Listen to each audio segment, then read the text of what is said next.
Et puis, défi épistémologique, simplement l'épistémologie pour moi, c'est la réflexion sur les conditions de validité du discours scientifique et du savoir, en gros. Hein, donc je ne veux pas faire le savant en disant épistémologie, c'est simplement ça.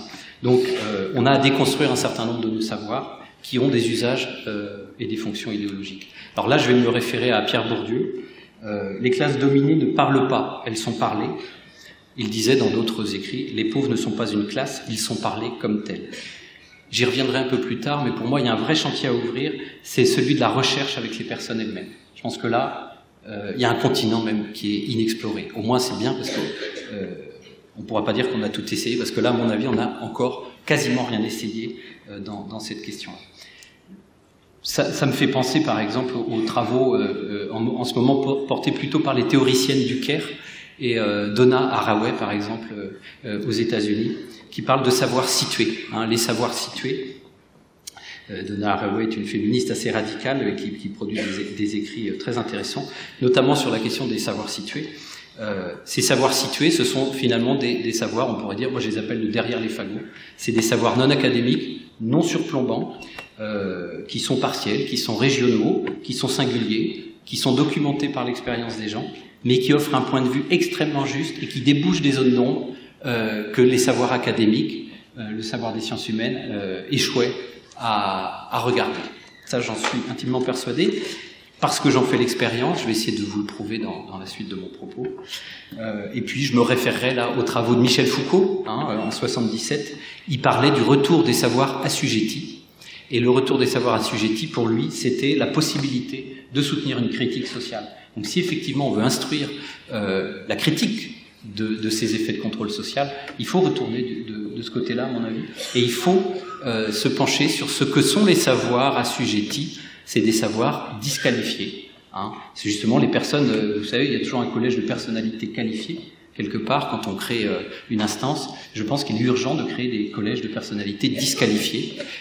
Et c'est là, à mon avis, qu'on pourra trouver des choses. Sinon, on redonde tous les uns et les autres avec les mêmes sources de savoir, alors que celle-ci, on n'est jamais allé la chercher.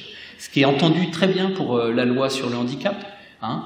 Rien pour nous sans nous. On a tout à fait entendu quand on a fait la loi pour l'égalité, les droits à la participation des personnes handicapées, en se disant on ne connaît pas l'expérience subjective d'une personne handicapée, quel que soit son type de handicap, et on va écouter ce qu'ils ont à nous raconter pour mieux comprendre comment on peut créer des dispositifs.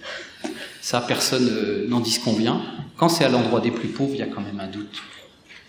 Comment pourraient-ils, eux, savoir quelque chose, hein, alors que nous, ça fait 2 siècles au moins qu'on essaye, en tout cas dans les sociétés démocratiques.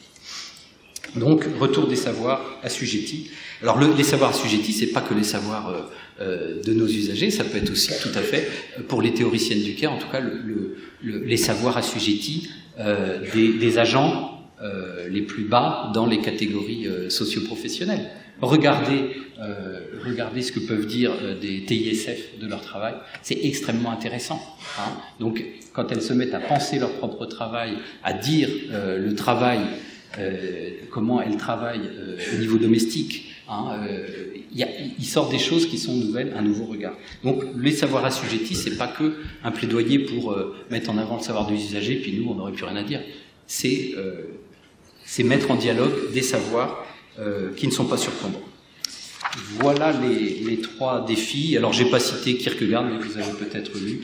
Hein, pour aider un maître, je dois certainement comprendre plus que lui, mais je dois d'abord comprendre ce qu'il comprend.